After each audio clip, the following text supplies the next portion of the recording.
Hello दोस्तों, myself Prerit Tripathi and welcome to my channel medico motivator. आज हम लोग बात करने जा रहे हैं रोस्टर सिस्टम पे, जिस पे आज बहुत सारे नोटिफिकेशन आए हैं और बहुत ज़्यादा कंफ्यूजन है एम्सोनियंस के बीच में, नॉन एम्सोनियंस के बीच में एंड जिन्होंने अभी एग्जाम दिया है, जो बाद में एग्जाम देंगे INI का, तो उसके लिए मैं क्लियर करने आया हूँ। एंड आप ये वीडियो सब में शेयर करना एंड इसके बाद मैं एक नेक्स्ट की भी वीडियो बनाने वाला हूँ। सो जितने भी MBBS लोग हों वो ज़्यादा से ज़्यादा चैनल में आए, ठीक है। एंड जो भी UG वाली वीडियो थोड़ी सी अभी होल्ड पे, कल मैं दूंगा सबसे पहले शाम में उनको, ठीक है। तो सबसे पहले तीसरी फाइनल लिस्ट आ चुकी है, फाइनल रिवाइज सीट। देखो, फाइनल के बाद सीट पोजीशन को रिवाइज कर करके तीसरी बार आई है। तो दैट इज ओरिजिनली जो तुम्हारी पहले आई थी एकदम स्टार्टिंग लिस्ट, सेम लिस्ट आ गई है, ठीक है। बीच वाली लिस्ट में स्टार लगा दिए थे, मैं बता रहा हूँ बहुत अच्छा हुआ था, वो स्टार लगे थे, वो स्टार गायब हो चुके हैं। एंड अब क्या होने वाला है ये आप लोगों को मैं अभी दिखाने वाला हूँ, ठीक है। तो कल मैं ऐसे ही मतलब थोड़े बहुत ऐसी चीज़ें में लोग पार्टी वार्टी करते हैं, नशे वशे करते हैं, लेकिन एम्स दिल्ली वालों ने कर दी लगता है इस बार निकालने के लिए, ठीक है। तो रोस्टर शेड्यूल आ चुका है, मैं उसकी भी लिंक डाल दूंगा डिस्क्रिप्शन में। एंड रोस्टर जो निकला है एनेक्जर 1 मैं आपको पहले बताता हूँ, ठीक है। तो ये 116 वाली नोटिस है, इसमें अब ये हुआ कि जो ओरिजिनल मैंने आपको बताया था रोस्टर, जो अपनी ओरिजिनल वीडियो में, उससे थोड़ा चेंज हुआ, ठीक है। एंड उसके बाद ये हुआ, जिपमर के रोस्टर को अच्छे से इवैल्यूएट किया गया, सब चीज़ें की गई। एंड फिर ये पाया गया कि जिपमर में जो सीट्स दी गई हैं रोस्टर में इंटरनल कोटा में, वो उन्होंने UR की सीट्स को कट करके दिया है। एक्चुअली इट वॉज 41 या 42 ओरिजिनल सीट्स ऑफ UR, उन्होंने आधी सीट्स कट की, 17 सीट्स अपने इंटरनल कैंडिडेट्स को दी एंड 24 बाहर दी। साथ में स्लैश भी लगाए थे, वो मैं अभी जब अपना आएगा ना उसको भी मैं एक्सप्लेन करूंगा, ठीक है। सेम फॉर्मूला लिया गया, कास्ट वाइज रिजर्वेशंस को नहीं छुआ गया है।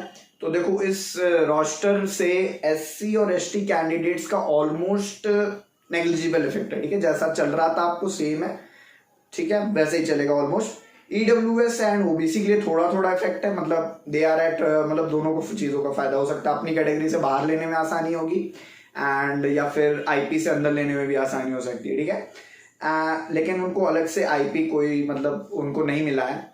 एंड UR वालों का लॉस भी है, गेन भी है, यह आपके ऊपर है। अगर आपको अपने इंस्टीट्यूट में सीट चाहिए थी तो आपका बहुत फायदा है, अगर आपको अपने इंस्टीट्यूट से भागना था कि 5.5 साल पढ़ चुका, मुझे यहाँ नहीं रहना, ठीक है, उनका तो भयंकर लॉस है, ठीक है, मतलब बहुत ही भयंकर लॉस है, ठीक है। तो इसी से तरह से हुआ, UR सीट्स कैलकुलेट हुई हैं। तो एम्स दिल्ली की 150 कैलकुलेट हुई थी, भोपाल की 54, भुवनेश्वर की 78, जोधपुर की 79, पटना की 73, रायपुर की 58 और ऋषिकेश की 71।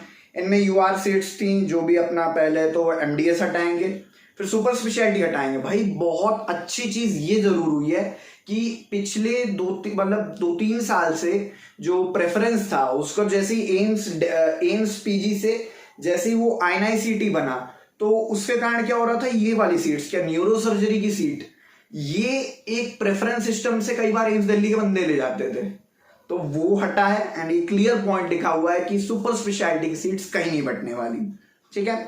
तो 62 सीट्स रही एम्स दिल्ली की, फिर भोपाल की 24, 34 भुवनेश्वर की 35 जोधपुर एंड पटना की 32, 26 रायपुर की एंड 30 ऋषिकेश की। फिर इनका आधा काटा, ठीक है, कि मैक्सिमम कितनी दी जा सकती है। एंड ऑब्वियसली अगर तुम 50% ऑफ UG इनटेक देखोगे ना, उसको क्रॉस नहीं करेगा। एम्स दिल्ली का क्रॉस कर सकता है कभी फ्यूचर में सीट उनकी थोड़ी बढ़ी तो, वरना ये कभी क्रॉस होने नहीं वाला, ठीक है। तो 22 मतलब कितनी, जितनी मैक्स दी जा सकती थी इतनी दी जा सकती है, इसका आधा काटा गया एंड आधी सीट्स UR की दे दी गई। फिर रोस्टर कैलकुलेशन का एक बहुत ही बड़ा वो है, अगर दिखेगा तो समझ में आएगा, ठीक है। मेरा फोकस नहीं खराब हो गया हो कैमरे का, ठीक है। तो इसमें ऐसे दे रखा है, 200 पॉइंट का रोस्टर बनाया है, जिपमर से अलग है। So it is like UR1, UR2, UR3, OBC1, फिर UR4, IP1, फिर इस तरह से डिवीजन किए हैं, ठीक है। तो मैं एक बार 100 पॉइंट तक पहुंचता हूं, मेरे को पता लग जाएगा ये जिपमर जैसा ही ऑलमोस्ट, कि नहीं जिपमर जैसा नहीं है। 96 पे पहुंचा हूं तो वहां पर है UR41 और IP20, ठीक है।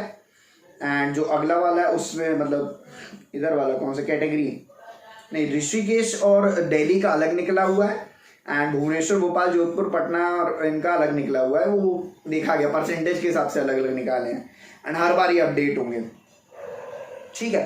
तो एंड में आया हमारा 96 पे आया था हमारा UR41 और IP20 एंड UR41 IP21 आया है भोपाल वालों में, ठीक है।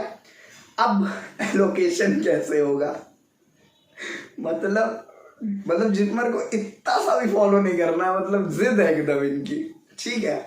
तो देखो IP वही कंसीडर होगा, एक एम्स का बंदा एक एम्स में ही है, कहीं इधर उधर नहीं जाएगा, ठीक है, उसको IP माना जाएगा। एंड यहाँ पे एक पॉइंट लिखा हुआ है कि 16 के पहले के जो है उनके जो IP वाली जो है ना वो IP नहीं, वो सब UR है, ठीक है। 16 में एम्स चालू होगा तो जुलाई में मिलेगा, अब नवंबर वाले में 17 बैच से स्टार्ट होगा ये चीज़, ठीक है। फिर एक पॉइंट इधर लिखा हुआ है एलोकेशन ऑफ सीट्स के ऊपर ही D पॉइंट एक लिखा हुआ है, मतलब ऊपर लिखा है, ठीक है, ऊपर पोस्ट मेथड ऑफ उसके में नीचे में, वरना भी लोग लड़ने आ जाओगे तुम लोग। तो इसमें लिखा हुआ है subject wise availability of seats for each category including has been published as per roster maintained for each subject. Roster का सबसे बड़ा फायदा ये था कि जहां तुम्हें रिजर्वेशन तुम्हारी सीट पे नहीं है तुम वहां पे जा सकते हो लेने, एंड जहां पे तुम्हारी रिजर्व है हो सकता है तो वो सिर्फ तुम्हारी रिजर्व नहीं लगी, वो ओपन हो जाएगी। जितमर में ये फॉलो होता है, इट्स लाइक सब्जेक्ट वाइज कोई डिवीजन नहीं होता, वो डिवीजन इन्होंने बना दिया है, मतलब कैसे बनाया मैं समझा नहीं सकता, ठीक।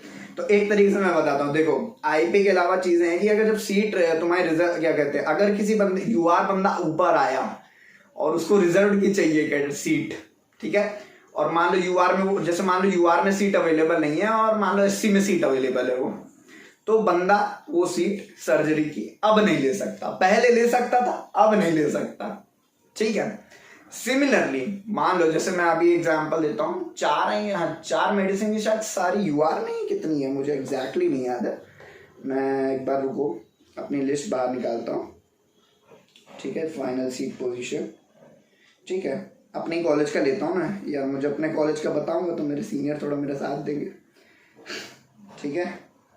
अब जैसे रेडियो डायग्नोसिस और जनरल मेडिसिन, ठीक है, तो अगर ऐसा होता है कि क्या कहते हैं, मान लो वो जैसे ये ले लेता हूँ, ऑप्थेल का एग्जांपल ले लेता हूँ, अगर SC वाला बंदा अपने रोस्टर पॉइंट्स में ऊपर आ रहा था, ठीक है, तब भी वो ऑप्था की सीट नहीं उठा सकता है क्योंकि 2 सीट UR में है एंड 1 सीट EWS में है। तो अब वो बंदा ऑप्था की सीट नहीं ले सकता एम्स भोपाल में, उसको निकालने के लिए आपको करना, अगर आपको यहाँ की और चाहिए होगी आपको वो UR की सीट, तो आपको UR की कैटेगरी में ऊपर आना पड़ेगा, ठीक है।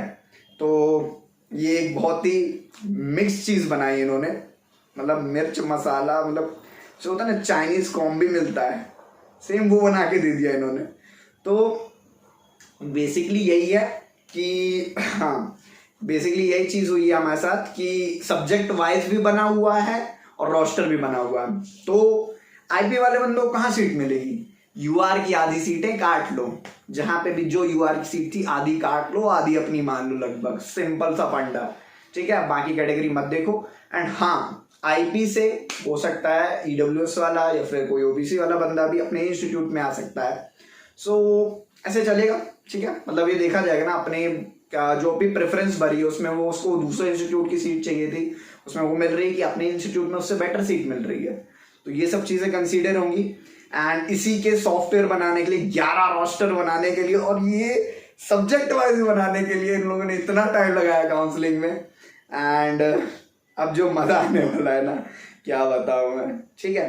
एंड अगर IP वाला बंदा रहता है, अगर उसको नहीं, वो क्या कहते हैं, अगर IP वाला बंदा सीट लेता है, मतलब सीट अगर नहीं लेता है, अगर IP बंदा नहीं अवेलेबल है तो UR की हो जाएगी सीट, ठीक है। एंड अगर IP वाला बंदा किस काउंसलिंग में, मतलब ऐसा होता है IP वाला बंदा कोई और कॉलेज में ले लेता है तो वो सीट कन्वर्ट नहीं हो रही UR में, ये थोड़ा टेंशन था कुछ लोगों में कि मान लो मेरे कॉलेज में टॉपर जो था उसने दूसरे कॉलेज की सीट ले ली, तो वो वाली जो हमारे जो प्रेफरेंस सिस्टम और हमारे रैंक्स का जो बनेगा उससे वो सीट UR में कन्वर्ट होगी, नहीं, वो UR में कन्वर्ट नहीं होगी। UR में तब कन्वर्ट होगी जब वो सीट IP से अलॉट हुई हो उसको फर्स्ट काउंसलिंग में एंड उसने छोड़ दी हो, ठीक है। अब ये चीज फर्स्ट काउंसलिंग में होगी, सेकंड में होगी कि ओपन में होगी, ये एग्जैक्टली इन्होंने अच्छे से नहीं बताया है, तो मैं मानता हूँ फर्स्ट में कर देंगे ये चीज, ठीक है। एंड बाकी ओपन राउंड में क्या करने वाले वो तो उन्होंने बताया। मुझे लगता है मॉक सेकेंड राउंड के बाद में अगर ये चीज होगी तो मॉक राउंड में वो लोग यूआर बना देंगे आईपी सीट्स को। एंड ओपन राउंड में तो जैसा कि एम्स की काउंसलिंग में होता ही है, एंड पहले यूजी में भी होता था लेकिन अब नहीं होता है, कि ईडब्ल्यूएस की सीट यूआर बनेगी, ओबीसी भी यूआर में बनेगी, एसटी को एससी देंगे और नहीं भरी तो यूआर को देंगे, एंड एससी को एसटी देंगे और नहीं भरी तो यूआर को देंगे, ठीक है। तो बहुत ही खतरनाक तरीके से बताया है, ठीक है। एंड एम्स भोपाल में सीट्स कम है तो यूजी वालों थोड़ा परेशान हो सकते हो, लेकिन छोड़ो यार, कॉलेज की जो मस्ती है ना उसका कोई कंपैरिजन नहीं होता। तो इसी के साथ मैं वीडियो एंड करता हूँ। प्लीज शेयर करना सभी लोगों में, एमबीबीएस बैचेस जितने भी हों। एंड नेक्स्ट की वीडियो मैं देने वाला हूँ, बहुत ही इंपॉर्टेंट होगी, एंड इतने बड़े बड़ी चीजें बताने वाला हूँ कि आपको थोड़ा प्लान करने में भी आसानी होगी एंड आप दंग भी हो सकते हो। तो मैं तो मानूंगा 16 बैच से लेके 21 बैच तक सबके सब आ जाओ, इवन जो आगे आने वाले हो, ठीक है। सो चैनल पे मिलते हैं, ठीक है। तब तक के लिए bye bye and all the best.